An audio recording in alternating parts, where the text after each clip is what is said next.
Welcome to Behavioral Grooves. My name is Kurt Nelson. And I'm Tim Houlihan. We are building a community of people who want to learn about the application of behavioral science to work and life. We do this through having fun discussions with interesting and insightful people like our guest in this episode, Rod Wagner.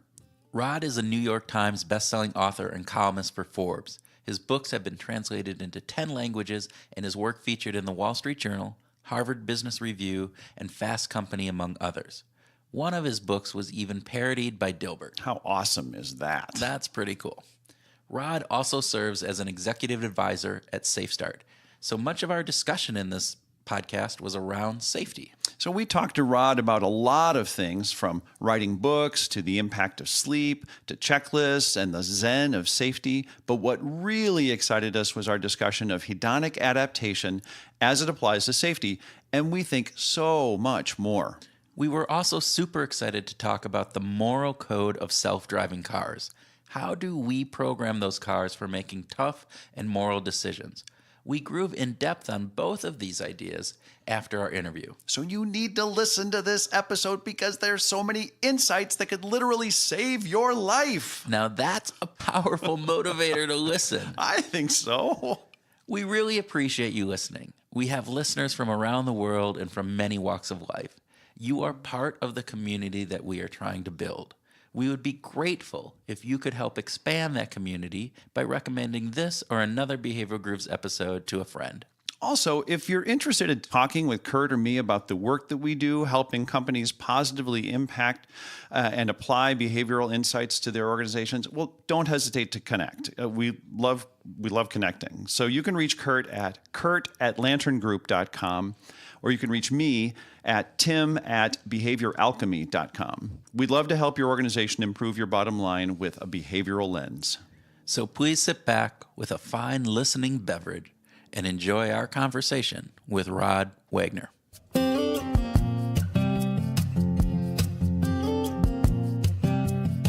Welcome, Rod Wagner, to the Behavioral Groove Studios. Thank you. It's great to be here. Good to have you here. All right. Shall we begin with a speed round? Let's do. All right.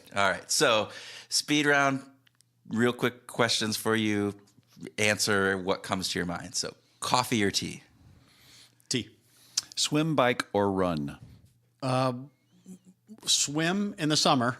Not in the wintertime in Minnesota? We are in Minnesota. I just watched everybody in Excelsior jump in on New Year's Day. They cut the hole in the ice and jumped in for the Alark ice dive. Run. I'm on pace to maybe for the third time get 100 miles in this month. Nice. Congratulations. That is really good. 5K every day is the way to break it down. Basically, that's what you're doing. Yeah. All right. Yeah. Texting or drinking, which is more unsafe for driving? There's a pretty good argument out there that texting is more dangerous. It's not locked in yet, but a drunk driver, in most cases, is still looking at the road, and a texting driver is not. Yeah. We'll talk about that later. Yeah. So, Solo author a book or co-write?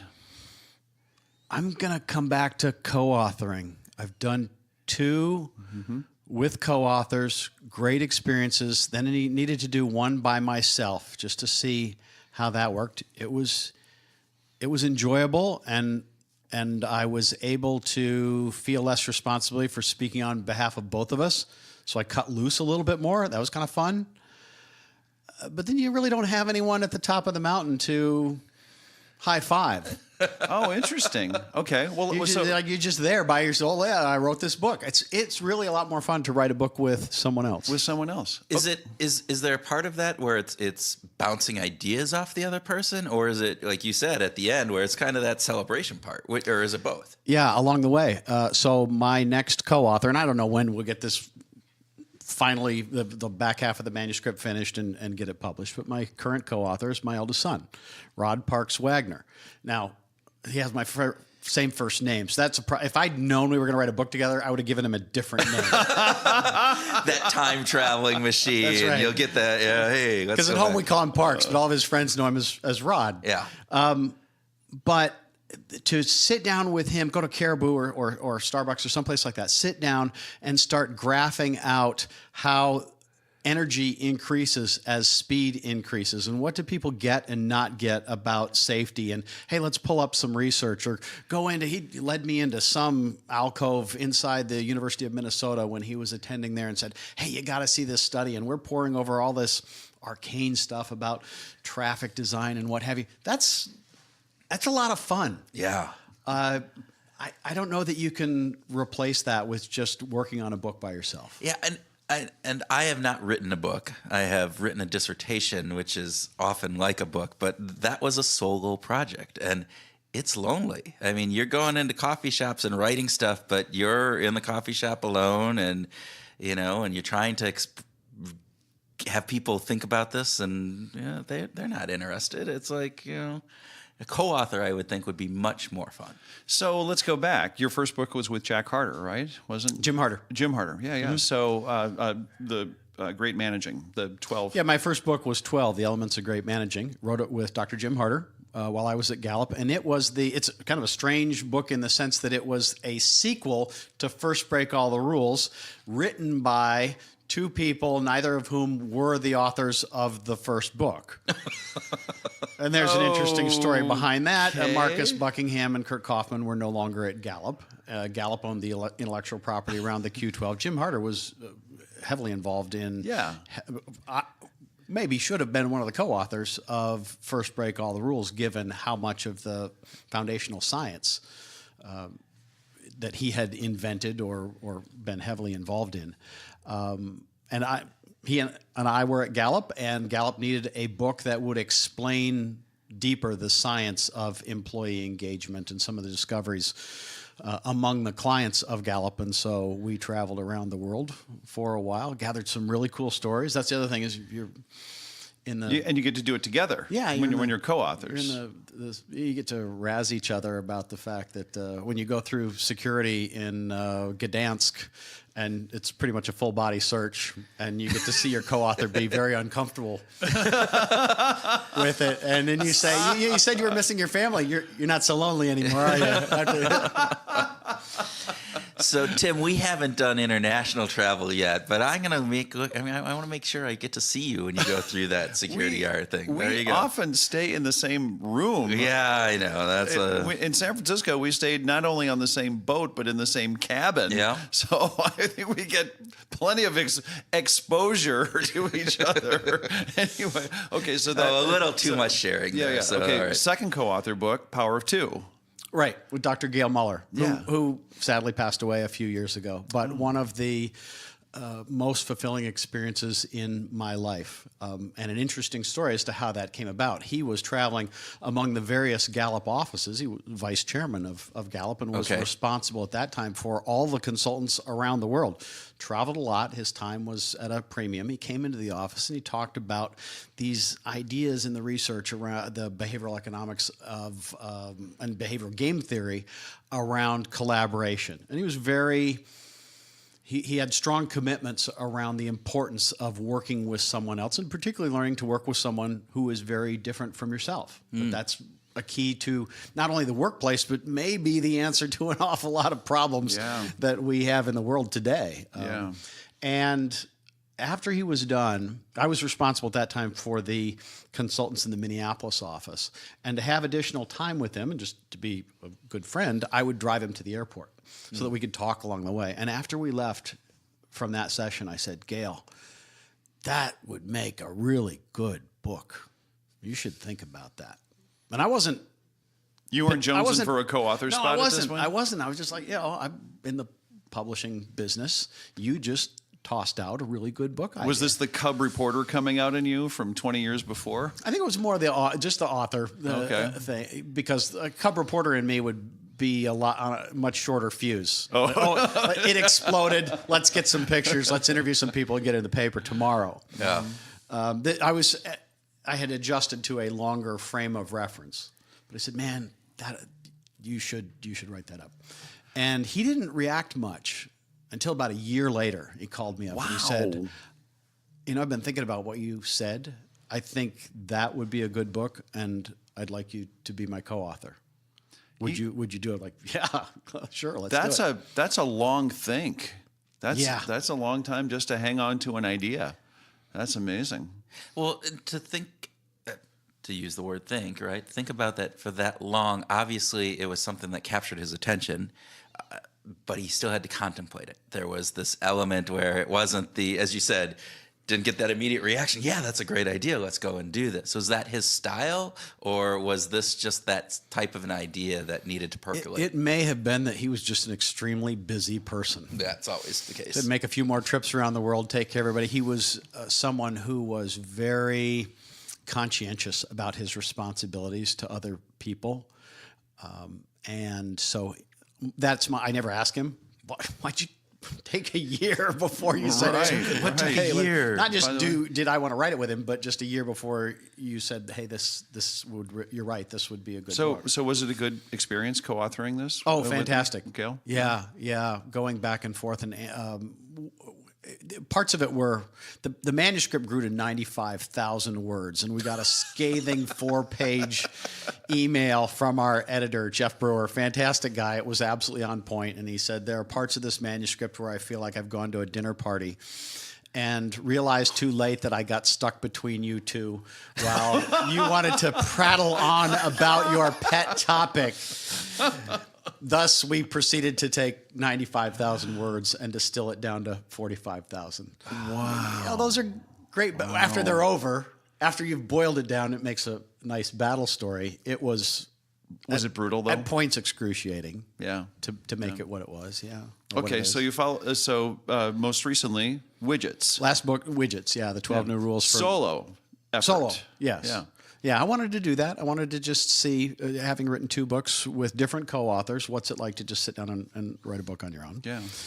The subtitle is the more important part of it. Widgets, the 12 new rules for managing your employees as if they're real people. As if they're real. Which is a behavioral economics subtitle, I would suppose. Terrific, yeah. And that came out of time being practice leader at BI Worldwide, where I had the resources to ask new questions. The Gallup research on employee engagement was pretty long in the tooth. Mm-hmm. If you look at the copyright on that stuff, it's 1993 to 1998. The 12 questions. They're good questions, but a lot has happened since 1998. Well, the world has changed a lot. Yes. Yeah. Yes. And to some degree, I didn't write it alone in the sense that I had a research director with whom I worked closely, Dr. Brendakowski, who wrote the technical appendix and was the person that it's really great to hang out with PhDs. Yeah. It's just because we're in that camp. I'm in that camp because I get to hang out with one all the time. I'm sorry. But but I'm not a real PhD.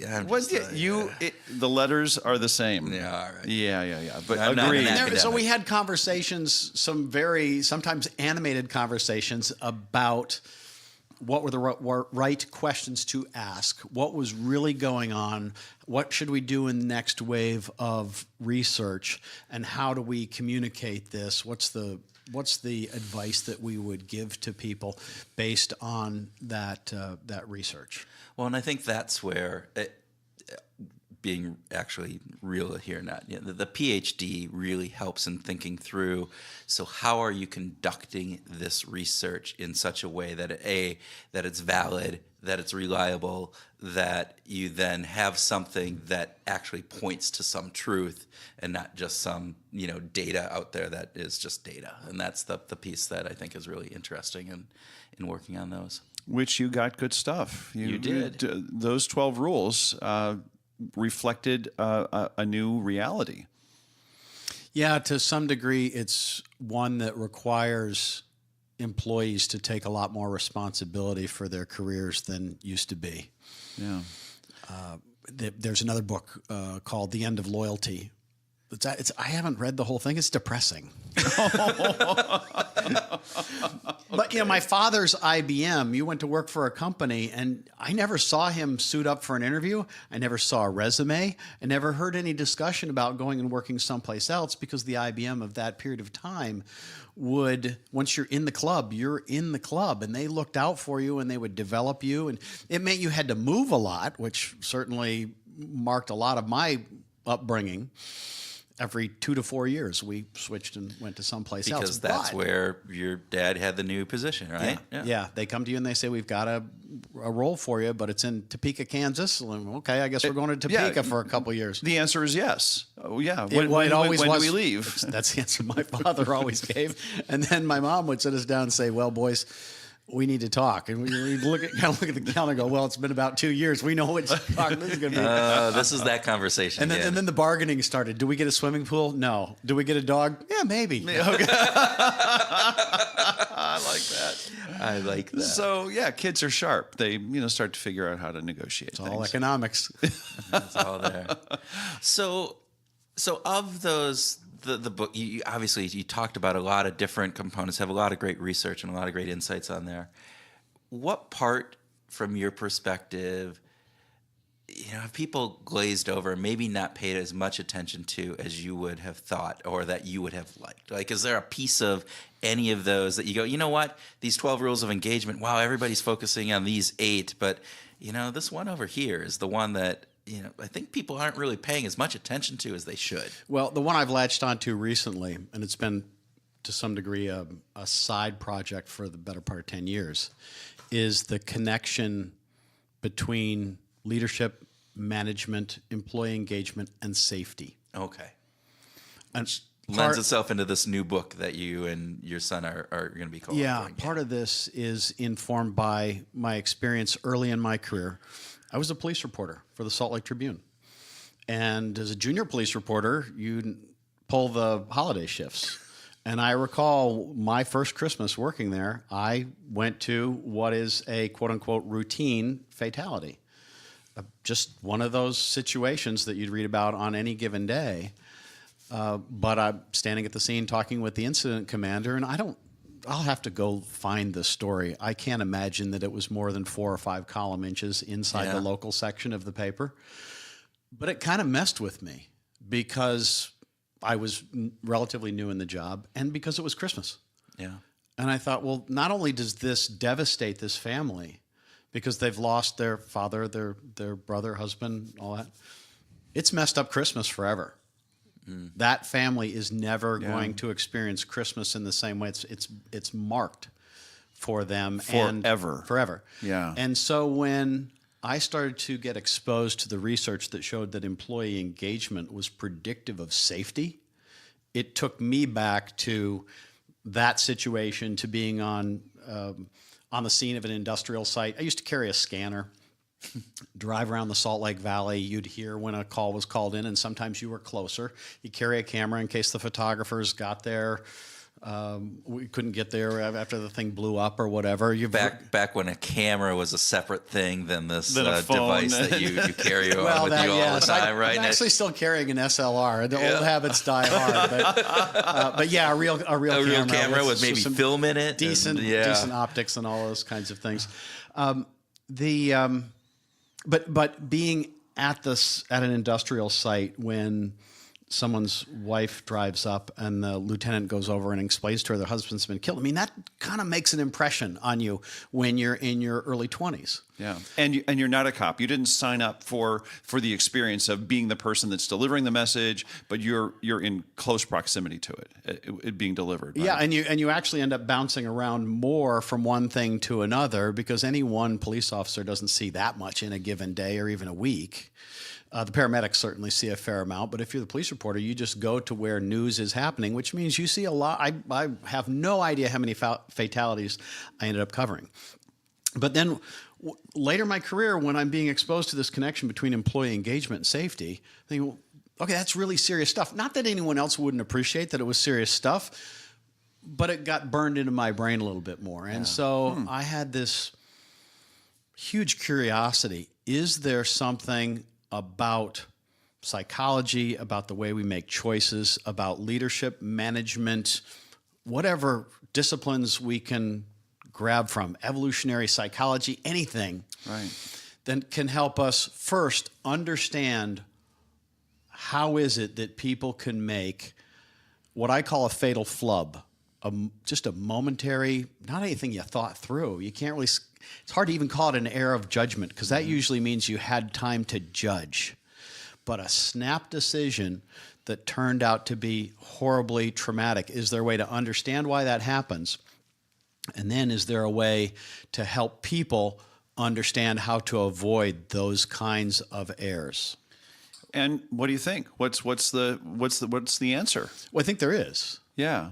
And this is research that you're working on currently? This is currently for the next book. And I'm also an executive advisor at SafeStart. SafeStart's been doing this kind of work for much longer than I've actually been thinking about it, training people on the front lines about their mental states and the kinds of errors that can be created if you don't appreciate that state that you're in.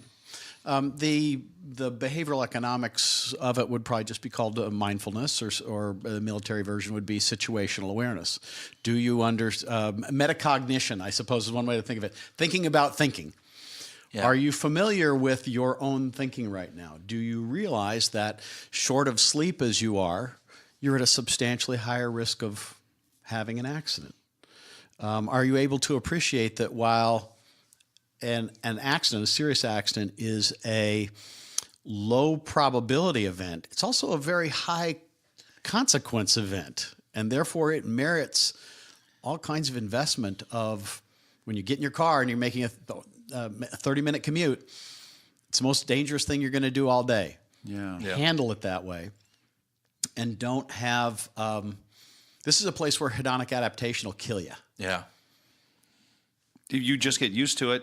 It becomes background noise. Right. You cease to actually pay attention to it, and so you're not really using system 2 to actually consider. You're just in automatic response. Yeah, totally automatic response. Totally system 1. If you think about what it felt like that first time that you drove, and you're gripping the wheel, I could get in an accident. Well, yeah, you could. And there's two reasons why you could. One is that you're ignorant of how to drive. You have no motor memory or experience, and that's going to go away. But the other thing you appreciate when you're 15 with your learner's permit is, man, these cars are going fast. Yeah. I remember with my... And they're close. And, it's, oh my gosh, yeah. All of these things. Well, that's always true. It is. That doesn't That's change. right. That hasn't changed. No. But our perception has changed. You just kind of go, I'm just getting on the highway. Yeah. Well, no, you're actually getting into that same situation where there's a tremendous amount of kinetic energy. One-ton vehicles flying down the road at 60 miles an hour. There's an incredible killing force if not properly appreciated. And so to some degree, we have to fight hedonic adaptation and recognize that every time we get on the road, we are dealing with forces much greater than humankind ever dealt with. And the evolutionary psychology of it, it's just not there. Right. Yeah, it's one thing to think, okay, I didn't get much sleep, so I need to be careful with my bow and arrow. The consequences are still relatively low with that. But you get into a 4,000-pound vehicle that can, charge down the road at 70 miles an hour with no effort on the driver's part. That's scary. That's really scary. And this whole lack of sleep takes me back to, we had a discussion with Ruchir Serra, and his whole premise is sleep is the hub of so many other, not only diseases, but consequences in our lives. Cognitive areas, decreases and deficiencies and various different things. Yeah. The piece about this that I think, going back to the speed round question, we have this over self ideal that my ability to be able to drive and still answer that text, I know rationally I shouldn't do it, but hey, I've done it 100 times before and I haven't gotten into an accident, and I'm better than the other 99% of the drivers on the road, and I'm still kind of aware. And yet we still do it. And there is that component. I find myself, I'll go, oh, I'm only going to do it when I'm at the stoplight, but then it's like the stoplight turns green and I'm not quite done. And so, and I go, just stop. But, we don't. What are some of the, I don't know if you delved into that at all. And like, how do you get people to stop something where we know it's bad for us? We know it's bad for us, and yet we don't. Yeah, I think it requires that we educate people and build into them a certain level of humility. Okay. And I don't know if that, it depends on the individuals whether they can be logically persuaded or they simply have to be emotionally persuaded. It's probably a combination of the two. Right. Because there is that knowledge part, but there's also the what's going to make us take action part. Yeah. Because we do have an overconfidence, and we also have complacency. Mm-hmm. To some degree, complacency is simply our brains being economical. We have limited cognitive ability, and so we have to save that cognitive ability for the times when it's most important.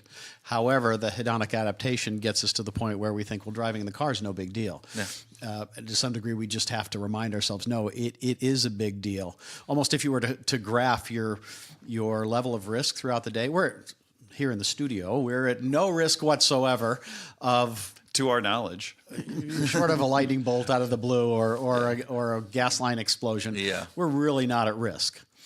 But so if you're to graph your day and relative to how dangerous certain times are, there'd be spikes during your commute or any time that you got in the car. It would also, there'd be a spike as well if you went rock climbing, if you went scuba diving. Yeah. If you're a lobsterman off the coast of Maine, you're in a certain amount of danger all the time if you're logging or things like that. But to some degree, it requires people to think about, here's what your day looks like, and be as deliberate about your risk profile during the day as people are about their Fitbit. How many steps did I get today? Am I going to go running? Am I going to go to the gym? Okay, that's great. You're graphing out your whole day, and you understand how much sleep did I get, all those kinds of things. Now, just take the extra step. If you'd like to be there for your grandkid's wedding, take the extra step of thinking about your risk profile during the day. So we saw Sendhil Mullainathan talk at a conference, and he was doing some work with at-risk youth in Chicago, gang members, various different things, where they put them into this program called BAM. Basically taught them... Be a man. Be a man is the acronym for that. Basically taught them some mindfulness techniques and just kind of conversation and talking. But the quote that he talked that I think resonates with what you're talking about here is, he said, so he goes, I could not believe that would help, that you're getting people to do, this quiet meditation kind of piece, and that's going to actually impact their lives. But statistically, he said it did. And the quote that he used was from this Cook County juvenile deputy who said, if I could snip out 30 seconds of life from any of these kids, they would not be in here. He said, it's the 30 seconds between the time that the problem happened and the amount of time it took them to take out a gun and shoot somebody else. And now they're reaction. And he said it because... Have them back up and say, wait because a minute. he said, he goes... You're dealing in you're in this ghetto or this neighborhood that is there, and most of the the responses, the right response in most instances is that immediate, like somebody's threatening you push back, right? And that's the appropriate response. But the fact of the matter is there are those moments where it's not. Like when you get in a fight over a bike and you pull out the gun, and so that's not, you should have taught, if you would have taken just 2 more seconds to think about that, you would not have done that, or you wouldn't have done it in such a threatening manner. It was really an interesting piece, but it sounds like you were talking like that, there's those moments in our life that if we're just more mindful of them, more thoughtful of and planful of them, it reduces our overall safety risk. Is that? Yeah, I think there are certain things that you can do from a strategic standpoint and as well as a tactical one. From a strategic standpoint, it's getting more sleep.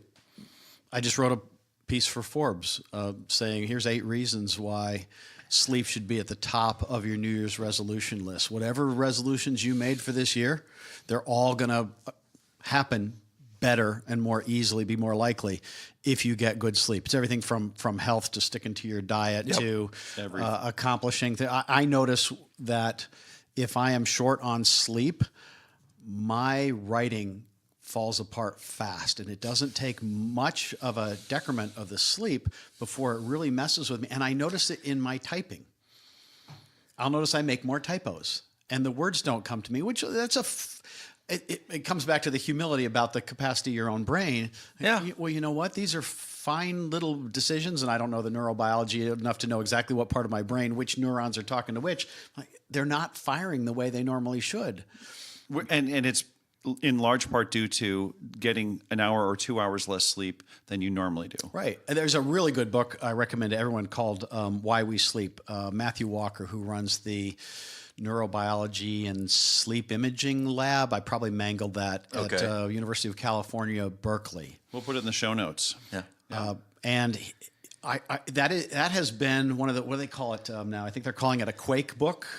One that rattles you and changes how you view things. And one of the things that if you finish that book, you will get yourself to bed on time or or sleep in a little bit, because he talks about the health implications, the safety implications, the productivity, the creativity, collaboration, social instincts. We get, short of sleep, we get all primitive and tribal, and we growl at each other.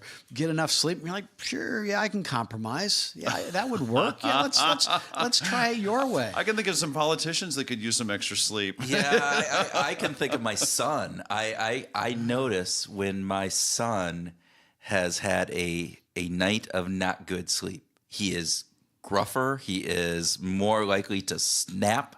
It just like his little sister says the most innocuous little thing and is like, just attack on her. You know, if he would have gotten his 8 hours, 9 hours of sleep, he would have been like, whatever. He might have given her a little jostle, but it wouldn't have been this, attack mode. The grizzly bear attack. The grizzly bear coming in. Yeah. It's interesting because we can see it in others. Sometimes it's very hard to see in ourselves. Yes. Yeah. So the back half of the manuscript we're working on right now, we'll lead with a chapter on sleep, the fixes. So you just talk about the fatal flubs up front, talk about the fixes. The first fix strategically is get yourself enough sleep, because it covers everything else. But then you get into issues like time and space. And I don't mean space-time, the space-time continuum, the galactic, the universal gravitational melded, all that kind of stuff, which really throws me. No Einstein component. No, I mean the simple, separate space and time, safe following distance, and like using an automobile as an example. Yeah. Okay. Yeah. There's a gentleman named Steve Kastner wrote a book called Careful that's along these lines, and he was interviewed a year or so ago, and they were asking for tips. And one of them he said was, well, imagine whatever you're doing that it continues to travel further than you intended. That's basic Boy Scout knife safety. Yeah. And I said, okay, always aim the knife away from you so that if it continues on. But another thing that he said was, leave late, arrive late. Stop trying to make up time on the road. Right. Yeah. If you want to be on, and I notice this when I go to the airport, I'll give myself extra time. Not only do I ensure that I get to the airport early, my drive to the airport is really enjoyable. We'll put on a podcast, someone cuts me off, it's like, oh, whatever, I got time. Yeah. It just changes everything. So there is something to be, so from a purely practical standpoint, having additional space and having additional time dramatically reduces the likelihood of having an accident. I might be a little bit off on the percentage here, but the difference between a car moving 30 miles an hour and a car moving 40 miles an hour is a 78%, roughly 78% increase in the energy in the vehicle and the stopping distance. Most of us think, well, I'm going a third faster, so the stopping distance would be a third more. No, it's close to double. And that's not something we intuitively appreciate when we're driving a vehicle. So a lot of the traditional personal protective equipment that people wear in an industrial environment, or the high visibility kinds of things that we have. I noticed that now the stoplights are flashing. Or stop signs. Stoplights always flashed, but the stop signs are flashing. Well, I can see it. Mm-hmm. You don't have to beat me over the head with it. We keep trying to find ways of having our cars beep at us and the stop signs flash at us and all this kind of stuff to make us appreciate that they're there. We already know they're there. What's needed is a mental strategy that says, if I slow down just a little bit, I give myself all that extra time that all this high visibility stuff is trying to give me that extra little bit of warning. If you slow down, you've accomplished it right there. Which might be inevitable with the greater automation in automobiles, right? It would be hard for me to imagine that with a highly automated self-driving car that I get in and say, I've only got 10 minutes to get someplace that I normally take 15 minutes to get to. Hurry up. I can't imagine the car saying... The car would overrule you? I think the car would say, screw you. Dude, you should have gotten in the car 5 minutes ago. Yeah. Or, probably done it in a really nice British vernacular, British accent. That opens up a whole nother area that's going to just be a fascinating one over the next couple of years. And I wrote a piece for Forbes about that we're not going to be able to collaborate with the robots until we understand the division of labor. And they had that car down in Arizona, automated car, had a backup driver. She's watching some YouTube video, something. America's Greatest Talent or something like that on her phone. The car got confused as to why this pedestrian, what this was up in the road, categorized it 3 different ways until finally said, oh no, that's a person, but it was too late, hit the brakes, killed this woman. How do we, it's messy enough when we're on the road and trying to figure out what the other driver's going to do when it's a human. And you look at them to see, are they kind of weaving? Do they look like they're looking at their phone? Is this an older person and that's why they're driving 20 in the right lane or the middle lane or whatever that might be? And now we're going to add the complication of, I suppose it's almost like theory of mind for a robot. Yeah. Yeah. What's the robot thinking? And there's all kinds of people who are trying to understand how people read the mind of a robot. So it's that transitional phase from when we go from everybody driving their own car to when everybody is in an autonomous driven car, that in between where there's both on the road, where it's going to be really messy because we just can't. We haven't evolved to think like, how does that robot thinking and what are they doing? I read somewhere, and I don't know if you know anything about this, but they were talking about putting eyes on the autonomous people mover, like the autonomous bus that they were doing, that would look to where to give people that sense of the robot where the car was going to be moving to. Oh, that the bus sees you? That the bus actually, and they said it was just this really interesting piece, again, because otherwise people they would not act normally because they would realize that there wasn't a driver in that bus and they would then stop. And normally they would just keep going, but they would not do what you would anticipate them to do. Because again, to your point, if there was a driver, how do I don't understand. What am I supposed to think about? How is an autonomous vehicle supposed to react? And I don't have those cues. There's a guy at one of the car companies, and I'm sorry that I don't recall which one it was. He has, or they have been using what they call a seat suit. It makes a human look like a car seat so that he can be in control of the vehicle, but people can look at the vehicle and it looks like an empty seat. Okay. So he's not going to run anyone over because he's actually driving the vehicle, but they're doing, and I assume they have cameras and whatnot to look at the pedestrians to see how do they react to a car that has no driver in it. So they can understand what kind of signals do we. My guess is that down the line, that the robots will be better drivers. Yep. So they won't fall asleep and they won't text and they will learn to coordinate with each other. But in between, we're going to be very confused as to how to communicate with these things. And the thing that makes it complicated is we haven't really cracked the code on keeping ourselves safe when it's just people out there. Right. And now we're going to compound it with robots. Right. It's almost like AI morality. There are some decisions that are going to have to be made. I go back to the trolley. The Trolley Car Study. If you push the lever, the trolley goes off to another direction and only kills one person. But if you don't pull the lever, then the trolley will kill 5 people. And humans tend not to make that decision. They don't like to get involved and actually take the action to save 5 people. So do we train the cars? Do we program that into the car when it has an opportunity to make a decision? Do I go straight ahead and kill 5 people, or do I turn and kill 1 person? We've got to, maybe moral is a a heavy-headed word, but we do have to make those kinds of considerations in the way the cars are programmed. That was a topic of conversation at this year's National Safety Council convention. Yeah. What are the rules of the road, and how do we want to program the vehicles to make these kinds of decisions? You get yourself to iRobot really quickly with the rules for robots. Robot cannot injure a person and all those types of things. But how do you do that? And to that point, and you can get into even more philosophical components of, so you have the same trolley car thing, but it's 2 elderly people versus 1 child.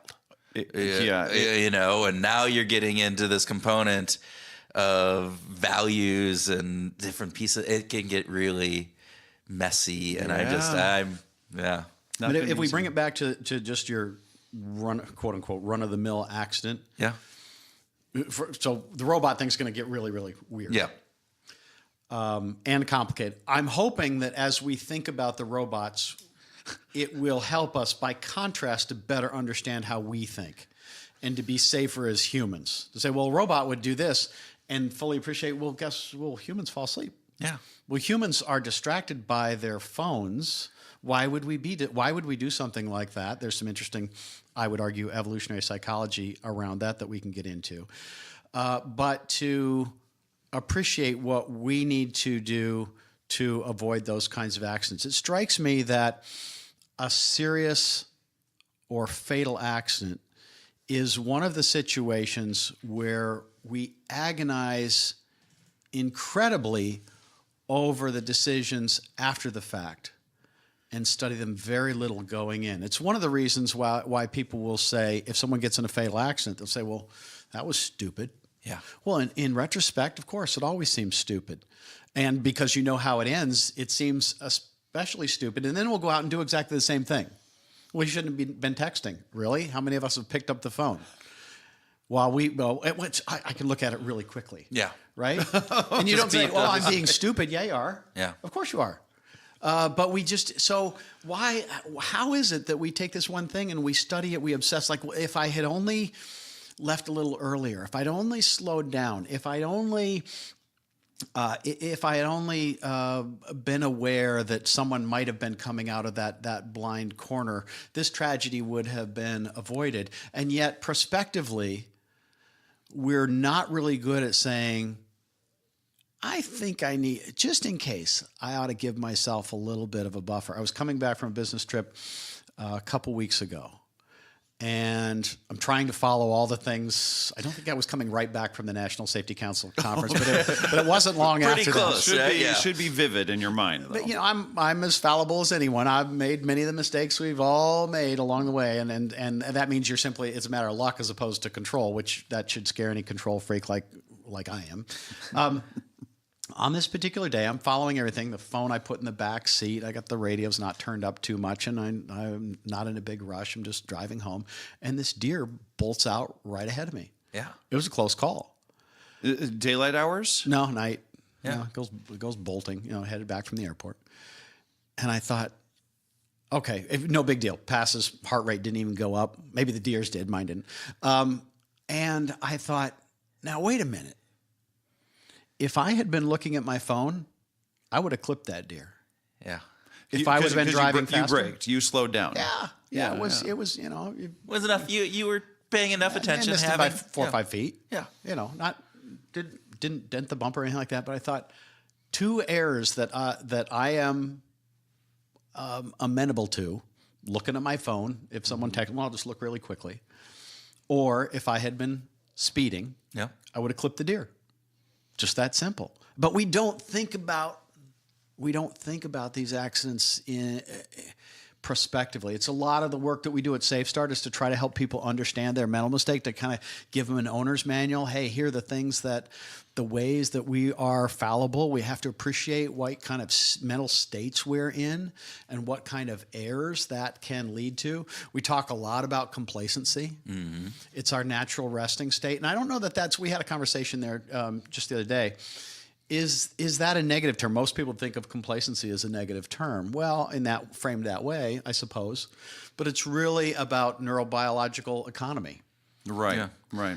It's the status quo bias. We just get complacent within what we do. We like what we do. It's like, why change? And, right? and our brain needs to save resources for times when it's important. So we're simply confused by the fact that, no, this is important. You might want to pay a little bit closer attention. I like that phrase. We're simply confused about that. This is important. Well, we also don't know what we don't know. We don't see what we don't see.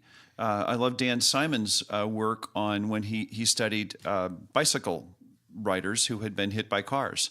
And 47% of the time, the bicyclist said, I made eye contact with the driver before I crossed in front of them. And the driver still hit them. They still T-boned them. And the driver said, I didn't see them. The driver had no recollection of making eye contact or even being aware of the bicyclist until he or she was on the hood. And so if we're not actively paying attention, no way are we going to see stuff like this. There's a study I found that my son and I put in the book of pilots on a flight simulator. They're flying, I forget the plane they're simulating, but they're flying into Memphis.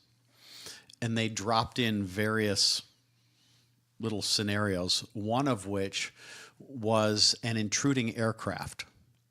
And they had... And in the simulation? In the simulation. Okay. So on the radar screen, not on the right in front of them, but on the radar screen, it shows, I believe it's like a light blue turquoise intruding aircraft coming in. It's either on the runway or it's coming into their passages, their line of attack, not line of attack, line of descent.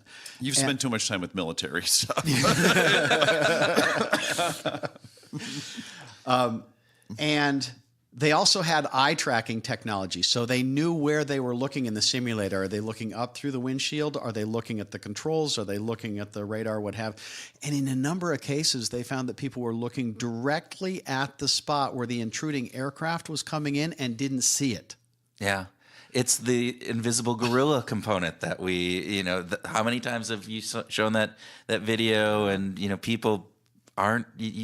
a gorilla dancing in front of you, and you don't see it. And the invisible gorilla one, I think, is fascinating, partly because it's a gorilla. That's always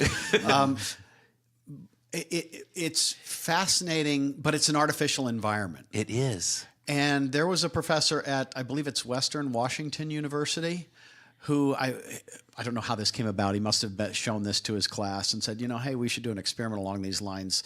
But they didn't want to replicate the gorilla thing. And one kid came up to him and he said, hey, I got a unicycle. He's like, okay, that's good. He says, I got a clown suit too. The professor says, hey, would you ride that in the quad while we watch what happens? Same thing happens.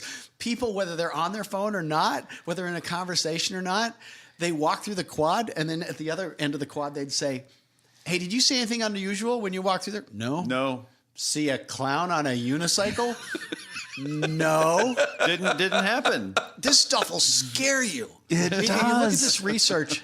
I'm scared to get in my car these days because for a couple reasons. One, if you think about our vision is what's called foveated. Mm-hmm. So we got two, on each retina, there's a little spot back there. I understand it doesn't even have blood vessels to it. The oxygen just kind of permeates through to give us maximum concentration and definition. But it's only in a little spot. If you look straight ahead and try to get any kind of focus from the side of where you're looking, it isn't there. Yeah.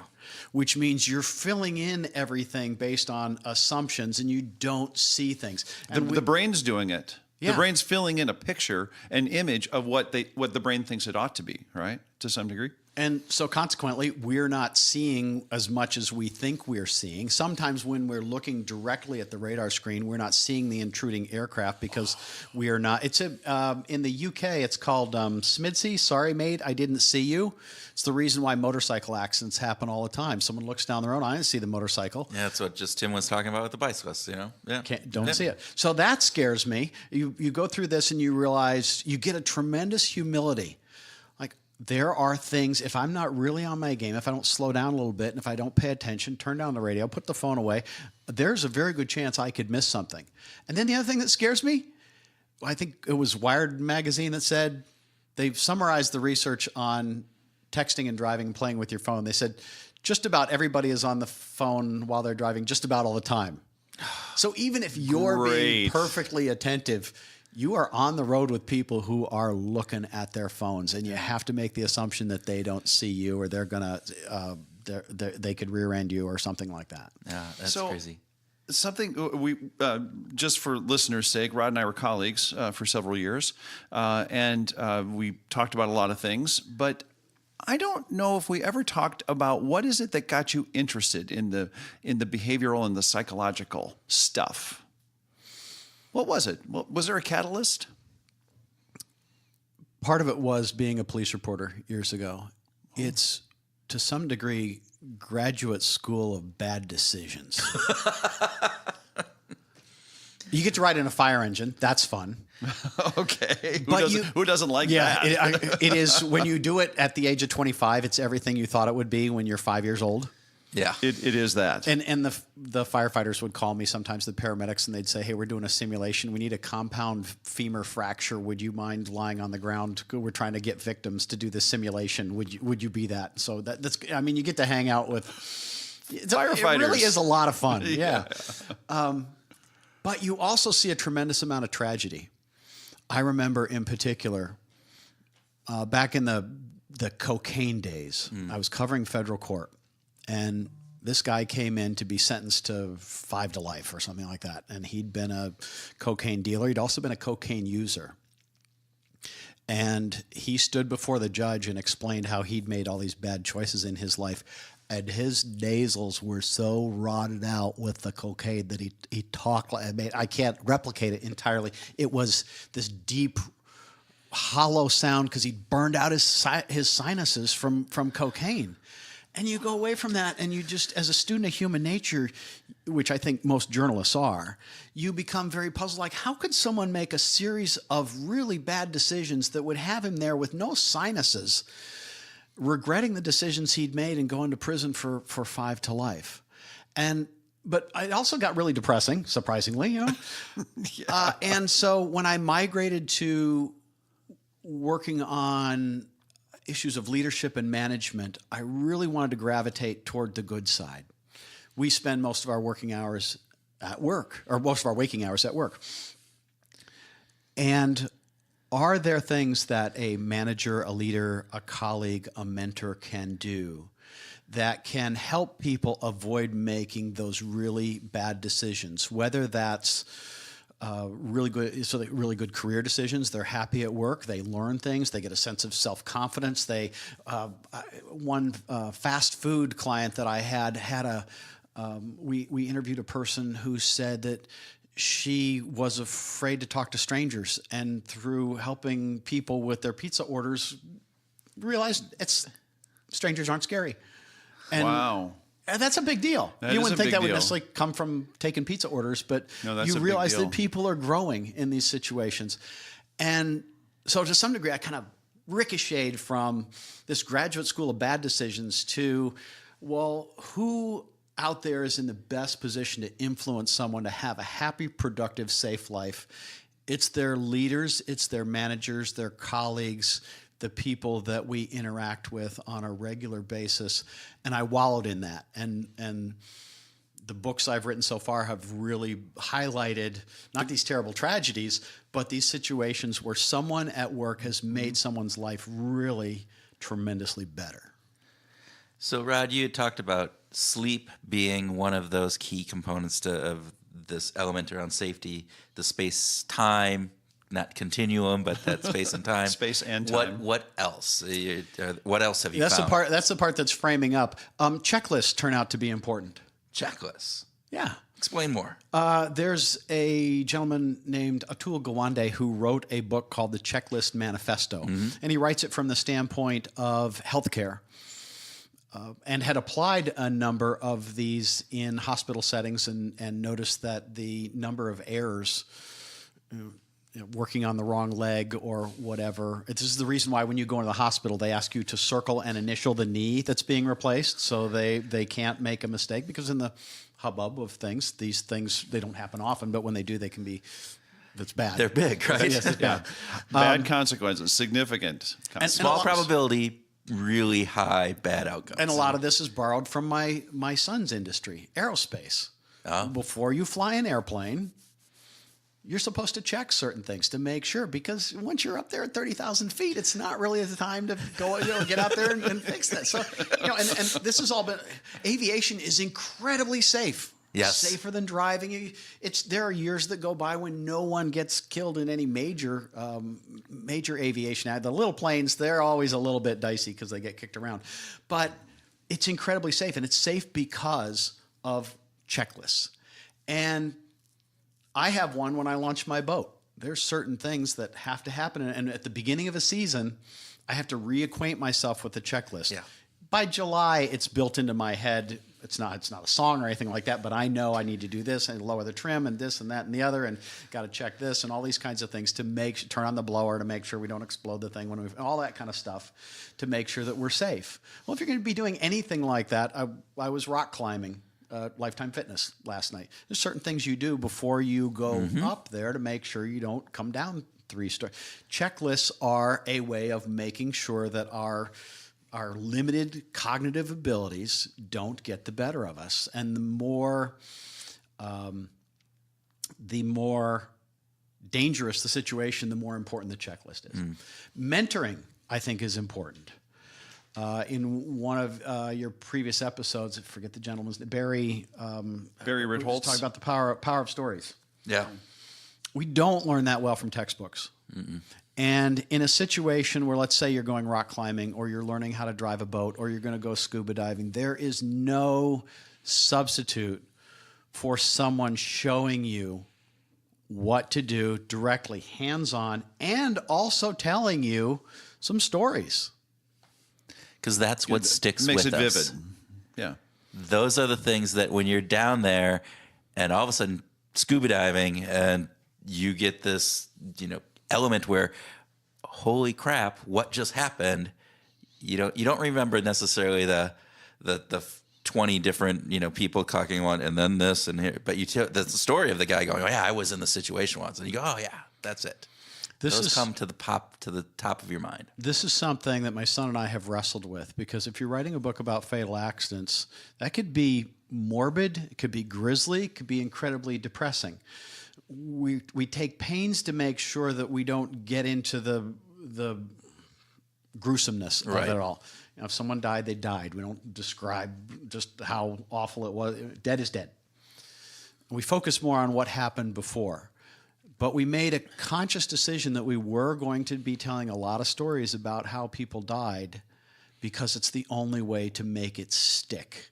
To say, well, this guy went in, and this situation unfortunately happened, this guy went into the tuna cooker, and his colleague saw the cart sitting there and assumed he was on a restroom break, closed up the cooker, and they fired the thing up, and then no one could find this guy. His car was still in the parking lot. They ask over the intercom, where is he? And then someone says, oh, geez, no. And they open up the cooker, and he had expired in there. Well, I don't know how you teach someone the importance of not assuming unless you tell a story about someone who died because someone made an assumption, so that once you hear that story, you go, you know what? I don't think we should ever close the cooker without having a straight line of sight all the way through. And having just because we don't checklist. Checklist. As someone look, and that is actually the prescribed way to do it. You do enclosed. There's basic enclosed space protocols that you go through. That there's always 2 people there. Yep. And one knows where the other is. And you never shut an enclosed space unless you're sure that everyone is out, and all those kinds of, you never make those kinds of assumptions. That's a terrible story. I don't even like telling that story. However, I don't know if the alternative is you don't tell the stories and people then replicate them. They go and make the same mistake. It is the way we are evolutionarily wired to hear a cautionary tale and then be able to translate that and get left of what the military would call left of boom, instead of experiencing it or having a close call and then saying, oh, okay, because that close call might not work out. You might just die. It's better if we can understand these things at the front end and be cautious about it. This drives my kids crazy because I'm a safety freak. When we go out on the boat, they bring their friends, and I do a little safety briefing before we leave. Try that with 13-year-olds. Like, really, Dad, you're going to do a safety briefing? Yeah, you know what? I'm out here with 6 kids, 5 of whom are not my own. I'm going to bring 6 back intact. Intact. Yes. Yeah. And so it's really simple. You just say, here's where your life jacket is. You're 13. You don't necessarily have to wear it all the time if we're not going all that fast. You know, we can putter around, and I'm not that worried about it. We're going to be common sense about it, but you need to know where it is. You also need to know, and the DNR makes a sticker for your boat that says "Stop the prop." That when you are in the water, do not approach the back of the boat unless you yell to me and make sure the prop is off. It's my job to turn off the prop, but it's your leg, so you might want and never get near the, just basic kind of stuff that we would tell them. And my kids would just cringe, like, really, Dad, do we have to do the safety briefing? Yeah, we do. And how was your record? How did you do? So far, we're good. I never say we're in the clear. No, but so far. Yeah. Everybody who's ever been on my boat comes, we haven't had a scratch. Yeah. And the zebra mussels are clearing up Lake Minnetonka now where you can see deeper. But a few years ago, it was cloudy enough that if you were about a foot under the water, you couldn't be seen. Yeah. So the rule was you're either wearing a PFD or someone is actively lifeguarding you. Because if you get in trouble and you're around the side of the boat, no one's going to be able to see you. So it's just not worth it. And people die on Lake Minnetonka every summer through some little thing that if they could, like what you said about take that 30 seconds back, if you could roll back the clock, you'd go, man, I'd give anything to take that back, to do that differently. Well, let's take that thinking and let's apply it left of the situation so that, when my kids, like one of them said the other day in a text, they said, yeah, dad living on the edge is checking his side mirror 4 times instead of 5. Yeah. To which I say, I say that, you're welcome. Yeah, you're welcome. You might notice you're all intact, and I know you think I'm a safety freak, but actually if you look at people like I'm not so sure about the guy that free soloed El Capitan. There's a couple that just climbed with ropes. I'm an advocate of ropes.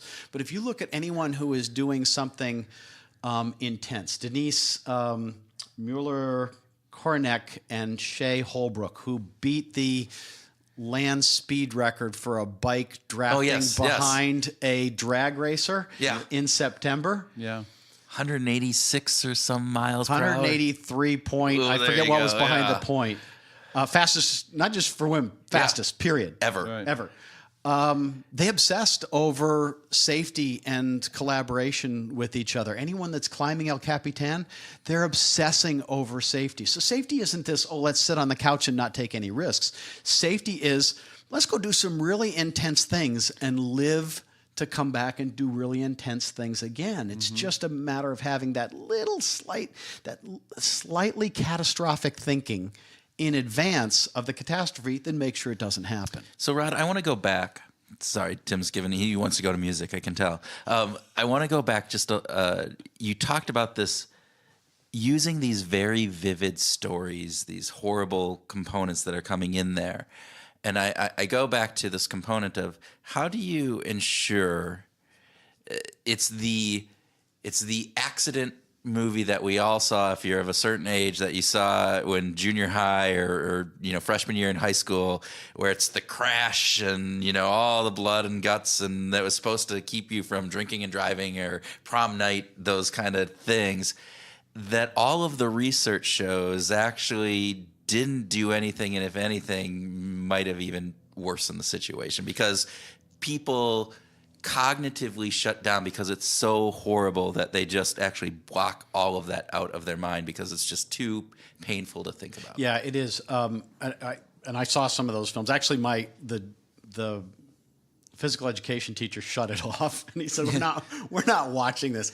It's a scare tactic. It's like, "Hey, you could die." Okay, we all get that. Yeah, we all get that we could die. You can't just scare someone into being safe. Yeah. And we have certain blocks where we say in management overall, it's called terror management theory. Okay. It's the idea that we are all uncomfortable with the idea that someday we're going to die. Mm-hmm. And so anything that disrupts our life kind of reminds us a little bit that someday we might die. So if you move someone's chair or office or whatever, or you change their title or whatever, they freak out. Why? Because to some degree, you're kind of tickling that little part of their brain that, like, someday you're going to die too. Like, don't do that, right? Oh my God. And if you show them that kind of a film, like, hey, look at this, crash, boom, this was grisly. Don't do that. We put up barriers and we say, I can't accept the fact that might happen to me, and I'm not that bad of a driver. You get the overconfidence thing coming in, and rationalization. All those kinds of where you like, that's not me. Well, no, but for the grace of God, it just might be you. I believe this kind of gets to the last. I'll spoil the ending of the manuscript we're working on. I think it actually comes down to a Zen thing. Okay. And there's a gentleman named Robert Wright who wrote a book called Why Buddhism is True, I believe is the title of it. And it's all about his personal journey and meditating and all that kind of stuff. But at the front end, he says, I'm not trying to persuade people doctrinally to Buddhism. I'm trying to persuade people to it. He's an evolutionary psychologist. He says, I'm trying to persuade people to the greater truth in there that we are wired to be routinely unsatisfied with everything. That our deep ancestors always had to battle. They had to rush. They were always in a fight for their life, and we're built that way. And so we have this hedonic adaptation that says no matter how much we have, we're like, I need more. I need to go faster. I need to get to the airport now. I got a meeting. I got to go. Boom, boom, boom, boom, boom. All these kinds of things that do two things. One, make us unhappy, and two, make us unsafe. I think the answer really is to help people from a philosophical and a strategic standpoint, like take a deep breath, cut out some of the stuff in your schedule, get a full night of sleep, have a nice breakfast, walk the dog. Then give yourself, you got to be there in 30 minutes, give yourself 45 minutes. Got extra time? Stop at the gas station, buy yourself a candy bar right next to wherever it is you're going to stop or whatever. Have a conversation with someone. You never know what you're going to, and you're not going to feel all freaked out along the way. You're less likely to worry if someone cuts you off. You're going to drive, you're going to give yourself a safe following distance along the way. So I think ultimately the kinds of things that the research says are important for our happiness, being satisfied with what we have, taking life a little slower, being conscious of what's going on around us, taking in how others are feeling and what they might be, where they might be at, both so that you can look out for them, but also look out for them if they're driving and texting at the same time. I think that's at the heart of it, that mindfulness or metacognition, to think about your own thinking, to say, this is not fun and I'm going to get myself hurt. Now, I think that works for people who are middle-aged or so, because we've been beat up by life enough to know that. The thing I'm curious about when we take this book to driver's education classes is if it will resonate with teenagers. There's a study that was done a few years ago in Australia, Brisbane, Australia, and the researchers said, they made some snide comment along the way that you can't put young men in cars and then just take them out there and see how they react. So they had to use skateboarders. And skateboarders have tricks that they know to do really well. They know they're going to land it, and they have tricks they're working on. So they ask them to demonstrate both. Show us a trick that you can land really easily, and show us a trick that you're not quite sure that you're trying to develop right now. And so they did this. And then they took, and of course, young men have the worst psychology for getting an act. They just do. I'm sorry to insult any young man that's listening, but their brains, they just do. That's just the deal. They're the most dangerous part of the species, right? And then they had this attractive young woman was the researcher next. They're in a lab coat and she's got a clipboard. It's even funny that they said they had empirically determined that she was quite attractive. Like, really? I mean, they did. You can't just qualitatively do that. You got to have an empirical. They did. This is where the PhD comes in. This is. And they noticed that a high proportion of the young men were asking her for her phone number, so they were pretty sure that she was attractive. Yes. What they found out was these young men where there's a point when they're taking off on the ramp where it's like go or no go.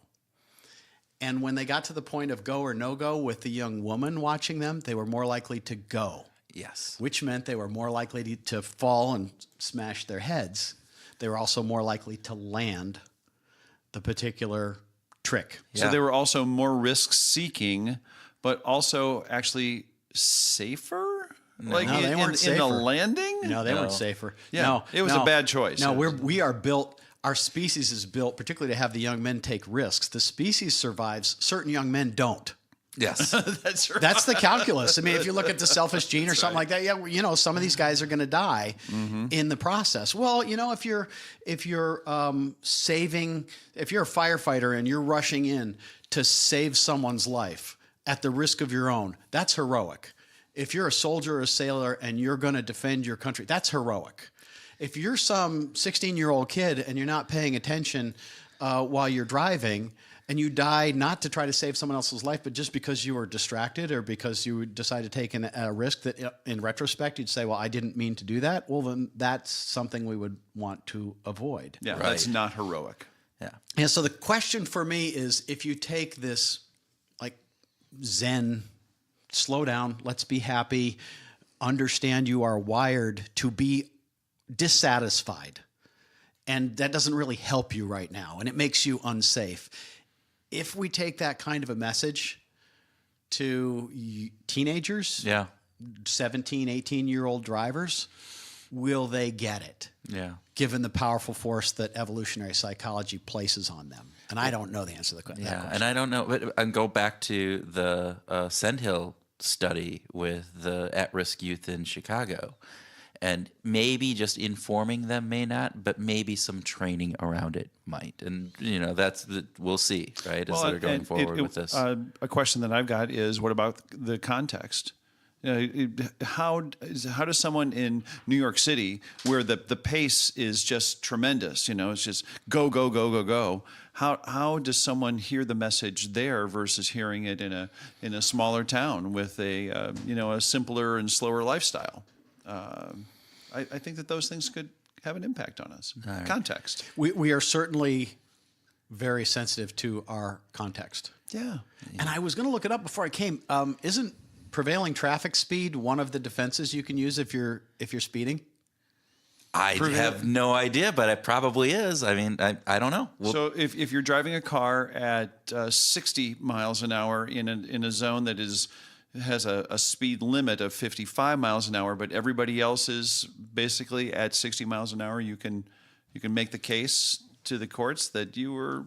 I think it's an argument people make to say, I wasn't going any faster than anyone else, and so I got caught up in what everyone else was doing. I just have to say that never happened to me. I was always going faster than everybody else when I was ticketed. You're that guy. But on that, from a safety perspective, yes. Does that actually, is that safer or is it not safe? I mean, if you're the 55 mile an hour and everybody else is going 70, are you more likely to cause an accident at that? This brings me to driving down the Autobahn with Dr. Jim Harder when we were doing some of the research in Europe for interviewing some of those managers. Certainly, if you're going to get in the left lane, yes, you better be hauling. Yeah. Otherwise, you're going to get rear-ended. Yeah. That'd be interesting. I don't know. That's why on the Autobahn, the drivers of the Mercedes and the Beamers that are flying in the left lane are giving you the flashing lights a mile away. As soon as they see someone ahead of them, mile or 2 miles ahead, they're flashing their lights saying, I'm barreling down on you. That's Get because the hell out of the way. That's because they'll be there in 3 seconds because that's how fast they're going, right? So I know you want to get onto music. Well, I'm always interested in getting to not just getting onto music, but getting into music. How about that? Okay. So, Rod, you've got something in mind here. We've been talking about behavioral sciences. We've been talking about the behavioral aspects of sleep and safety and all these kinds of things. What's the behavioral aspect of music? Well, my musical tastes are messed up. I get on Pandora and I jump from one. Oh, that's kind of interesting. I'll jump from one thing to another to another. But I grew up in the 70s. So a lot of Yes, a lot of Genesis, a lot of Led Zeppelin, a certain amount of Lynyrd Skynyrd, to my great embarrassment when one of my friends, Sean McMahon, argued that our junior prom theme song should be In My Life, which is very Beautiful Beatles. So reminiscent and all that. I was one of those that voted for Freebird, which was the song for our junior prom. You got Freebird. Which has certain behavioral economic implications because, this bird you cannot change. You cannot change. Right? Oh, there you go. But, this bird you cannot change. But Very for good. our discussion today, there was one. I used this at a lecture I did at the Northern Alberta Institute of Technology. They asked me to come up and do a session on decision theory. Okay. And it's the song Free Will by Rush, Oh. which includes the phrase, if you choose not to decide, You still have made a choice. you still have made a choice. Yeah. That's deep. Bravo. Wow. Man, that just smokes. You can choose from phantom fears and killness that can kill. I will choose a path that's clear. I will choose free will. That's deep, isn't it? Wow. We never leave listeners on that deep a thought. This is going to kill me. There's a first for everything, Tim. Is it? First for everything. Is this wow.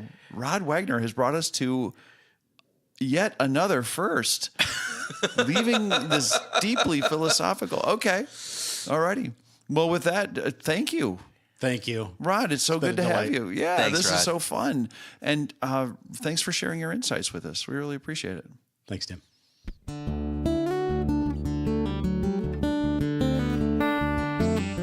Welcome to our grooving session where Tim and I groove on what we learned from our behavioral grooves interview, have a free-flowing discussion on some of those topics, and whatever else comes into our hard hat covered safe brains. I love that. There you go. We talked about safety a lot in this episode. And hard hats are an important part of safety, Well, and they protect your brain.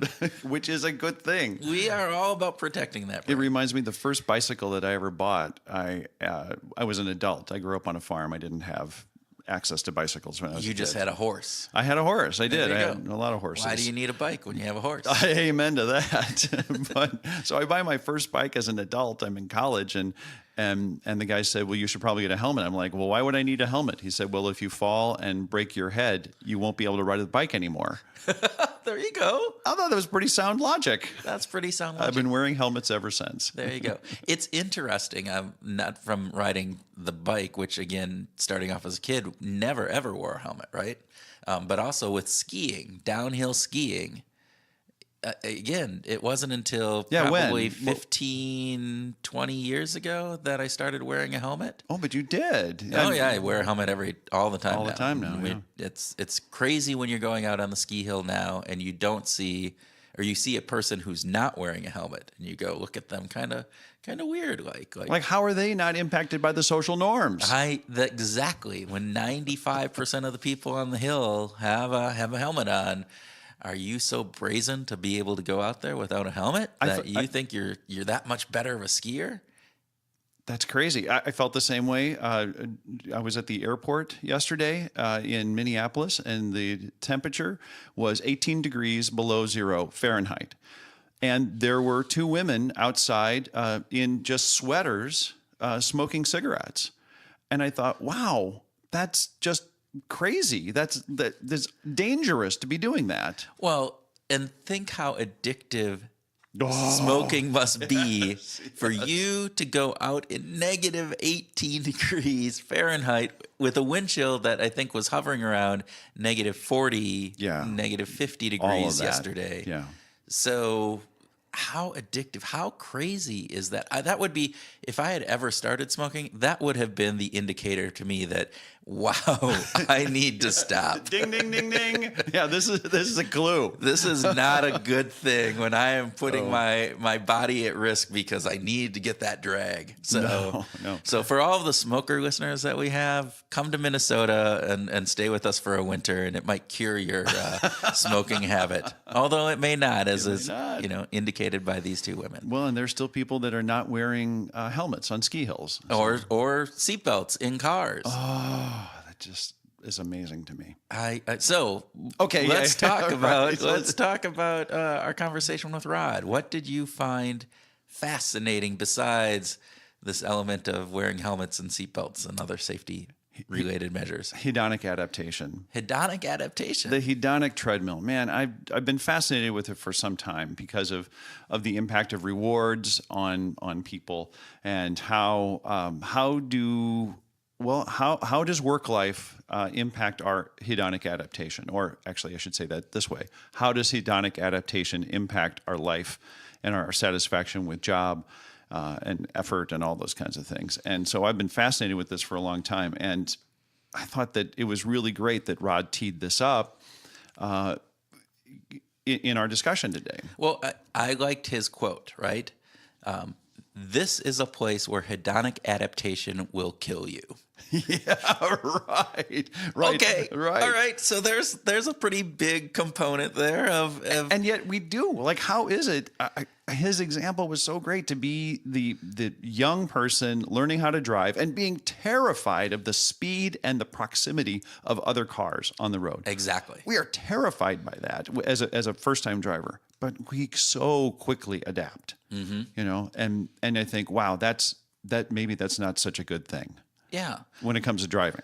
When it comes to driving, when it comes to elements that can impact our safety, I think there's a number of those types of things. And I think it's a component where, is there anything we can do to stop that adaptation, that hedonic adaptation, and get off of that treadmill in those types of situations? Yeah, I don't think there's any research out there to support that. Listeners, if you're aware of some, let us know, because we're totally curious. I know that it's good that we have that hedonic adaptation when it comes to things like bereavement on the negative side, right? George Lowenstein did a paper, actually a chapter in Danny Kahneman's book from 1999, where he discussed how, from a negative perspective, we end up, we lose someone close to us, but we adapt, right? We come back to sort of this norm of emotions after a period of time, and that's a good thing. Well, so that goes back to, the people that coined this term were Brinkman and Campbell, right? And they talked about the hedonic relativism, something around that, in 1971. Yeah. And then in 1978, Brinkman, along with some others, did this really interesting research on lottery winners versus paraplegics. And so that adaptation that you're just talking about in a bereavement component, he looked at people who won lotteries, and then also people who had some paraplegic kind of accident, and looked at their happiness after 2 years, 3 years, and don't quote me on the exact time frame on that. And what he found, and what that study found, was that there was a significant kind of reversion to the mean, basically. Yes. And that the people who had won the lottery were fantastically happy and excited when that first happened. And for a while. And then the people who had the, paraplegic accident, again, negatively impacted significantly for a while. But that after the course of about 2 years, they reverted to the mean, and they were much, much closer to what their starting point was there. Yeah. And that's an interesting component, because what that implies a couple different things. It implies, one, from that bereavement perspective, it's a really good adaptation. Right. It's important for us. Because if we're stuck in this, look, I lose a limb and now my life is over, which you feel, I think, probably pretty real. I've never lost a limb, but I would imagine that feeling of that is, wow, my life is over. I can never be the same. But you adapt, and all of a sudden the world isn't so negative. It isn't so bleak. But then on the opposite side, you get this great windfall, and you have this opportunity to, we dream about this winning the lottery. We dream about getting that big bonus check, whatever that would be. And yet, over the course of the long run, it really does not impact our overall happiness Right. to that significant of an amount. That we return to the mean, typically. Yeah, Sonia Lubomirsky did some work on this, on happiness, and believed that that our adaptation, about 50% of that comes from our DNA. The happiness set point. The happiness set point, yeah. Right. And that that the context or the environment accounts for about 10%, but that our choice, right, our disposition and how we choose to act on things ends up being about 40% of it. So in that situation, that component, there's 10% of your happiness is dependent on whether or not you won the lottery or if you have lost a limb or become paraplegic in some manner. And then a large portion, this 40%, has to do with what we're going to do with it and how we're going to act. I think about a situation in college where I had two friends that were in a car in a terrible accident, single car accident. Both of these young men were paralyzed from the waist down. Pretty similarly, one a little more than the other. But the difference in how they responded, one ended up becoming head of the student council and was at every dance and literally danced every dance in his wheelchair, and the other became a recluse. And in a very tragic and sad story, on his part. But that choice is a big part of how we deal with the tragic side of these adaptations. So thinking about this from an organizational or a work perspective, what are some things that organizations or leaders need to be thinking about as it applies to this hedonic adaptation and what that implies for their team, for their workers, et cetera? Well, they're probably going to be more successful in increasing, sort of raising the tide, if you will, of making, an environment that is happier or provides more happiness for more people if they're doing small incremental things on a more regular basis. Okay. Right. So Dan Ariely did some work on this and found that people that are doing small things on a regular basis, he was focusing more on exercise and religion, but doing more things on more small things more frequently ends up having a better impact to sort of raise the tide than one big thing at the end of the year. So one component could be, instead of that annual raise, right?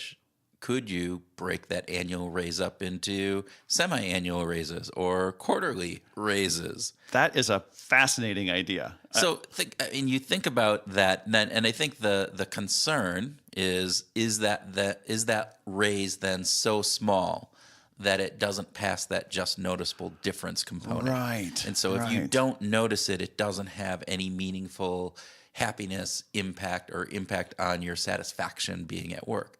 However, if it's not, what this is implying, what this work on hedonic adaptation, that hedonic treadmill implies, is that you'll get a boost out of that raise. It will last for a certain amount of time, but then you will have this other boost much sooner than if it was an annual basis. And the impact, and I don't know this, I don't know if that the relative significance of, wow, I get a $3,000 raise this year, or I get, three $1,000 raises this year. Does that $3,000 raise last 3 times as long as those, the happiness or the excitement, the pleasure that I get from that as the single 1,000? I don't think so. I don't think that's what the research shows. I don't know that specifically, and I would guesstimate that would probably be a smarter way of moving forward. Yeah, well, companies like Facebook and Google have gone to more quarterly raises, especially for the very talented engineers, right, to retain them. Now, I haven't seen any data to suggest that they're happier, but their retention of those employees is higher. Well, happy employees mean that they're going to stay longer, right? It seems like It's that. not causal, though. We don't know if their longevity is necessarily applied to that, but that's a good point. No, So- but that is a fascinating question. That employers have stuck with the social norm for an annual pay raise for a long time, and it would be really interesting if we could gather some data to help inform us whether or not quarterly raises or even monthly raises could be more impactful for the happiness of the employee, for the engagement of the employee, for the kind of work that they do. I think it could be really, really interesting. Yeah, and I think it would be interesting from the perspective of, all right, do monthly raises, does that all of a sudden become an expectation, and does that then decrease the amount? And again, Exactly. how big can that raise be? So that's that. What about the other aspect that I found really fascinating from this was the conversation we had about how do you program self-driving cars to make these moral judgment calls, right? When you have, all right, it's the old cable car, right? You pull the switch. Do you kill 2 people down this road if you pull that switch, or do you kill the infant down the other one if you don't pull the switch? Yeah, and there's 2 things about that I found really interesting in since our discussion with Rod, and the first is that trolley car model has been around like since 1905. The University of Wisconsin at Madison was really, really important and important work. And it's also being held up today at MIT Media Lab. Okay. There is a group actually called the Moral Machine that is trying to solve this problem in real time right now, which is pretty cool. In programming The moral codes, or they call it the moral code of machines, robots. of AI. Yeah. So it goes back to, was it Philip Dick who wrote I forget what the... Yeah. And so, iRobot. iRobot. Yeah, There you yeah, go. that's That's it, yeah. what that was from. Yeah. That's why you're here, Tim. Yeah. Well, just You help me think. You help my brain work. No, but that interesting component of how do you make those moral decisions? I mean, this is complicated stuff. How do you build the algorithm to say a baby is worth more than 2, one baby is worth more than 2 senior citizens? Or wow, but if that baby is 4 years old, does now what's the age? Is it a 10-year-old? Is it a 15-year-old? Is it a 22-year-old? All of a sudden, oh wait, there's 2 that outweighs a 22-year-old. So imagine the computing power of being able to tap into the 23andMe database that in these seconds that now the car knows that baby has a 60% chance of getting MS. Sometime later in life. This gets to be pretty complicated or stuff. Can tap into their criminal record of these 10 people, and all of a sudden it's like, this person, had 2 criminal counts and these others did not. Yeah. So does that weigh into this decision-making matrix? Or this person was a murderer and this person was a thief. Oh. So Oh my gosh, it just boggles my mind. Yeah, When you think about the implications of all of those factors, there's a ton of components that we could just... We can wax and wax and wax. Okay, but I got to ask you a music question. Okay. Rod brought up this idea of just be a little more zen. A little more zen, which I super dig. Okay. But I want to ask you, Kurt, is there music that you use to help cue up sort of chill out experiences? So you prefaced me before the podcast on this. So I've been thinking about this, and I think I told you back then that 20 minutes ago, that I have there's not a genre. There's not this like, I have this certain artist or this certain type of music that I do listen to. Because it's situational for you. Because it's situational for me. And so I mentioned, I can listen to some really, soft, music that might be more, my Angus and Julia Stone, who I just adore, and I love them, and that can get me in my Zen mood. My Damien Rice, my those beautiful melody, kind of softer kind of components. I can also get into Zen by that hard driving, 9-inch Nails, my Ministry, where it's just so driving that I just go into a different kind of Zen zone, but it's there. So how about you? I feel so much more boring after hearing your description. I like to go to certain tracks and certain albums. Pat Metheny's "One Quiet Night" is, from 2003 is a great album where Pat Metheny's a jazz guitarist. Okay. And he has a recording studio in his home, and it was raining one night, and so he just went down to the studio and recorded 14 tracks, just one after the other, that were impeccably perfect, of course, because he's a master guitarist, and it's just gorgeous. And it all reflects in this. You kind of almost feel like you're listening to what it would be like if it were raining outside, because these songs are just kind of moody and smooth and easy. And so. Do you ever use like those natural sound components? I know they have those for meditation oftentimes, where it's you listen and it's raindrops. Or it's I do. The I like wind and various different things. So you do. I like rain and the You sound like rain. I do, and I like the sound of a fireplace too. Okay. So I will listen to the sound of a fireplace. Interesting. Yeah. I don't think I've ever admitted that in public. Now you have. Even It's my out there wife. forever. Yeah, all right. All right. You like the sound of a fireplace, the crackling of the fire, the wood I do. that pops every once in a while, Yeah. that kind of component. And so I a would gas listen- fireplace is not the same? Not at all. All no. right. No, and I will listen to it, actually. I will.